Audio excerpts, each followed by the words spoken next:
Profil sosok Yana Mulyana, wali kota Bandung yang terjaring OTT KPK, diduga korupsi pengadaan CCTV.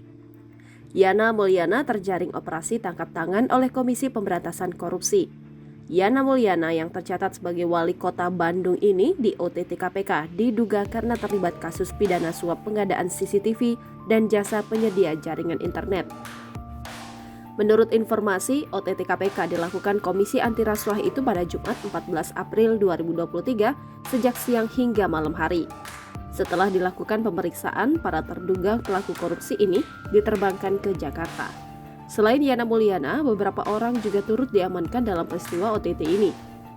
Yana Mulyana atau Kang Yana lahir pada 17 Februari 1965. Kader Partai Gerindra itu memiliki latar belakang sebagai seorang pengusaha dan politikus.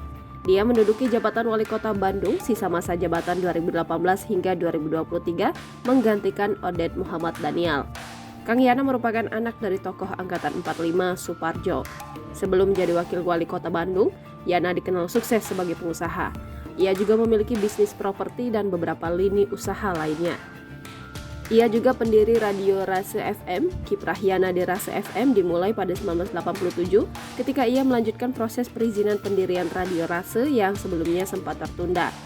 Sukses dengan Rase FM, Yana berkiprah sebagai pengusaha serta memimpin sejumlah organisasi, antara lain Ketua PSSI Kota Bandung dan REI atau Real Estate Indonesia Jawa Barat.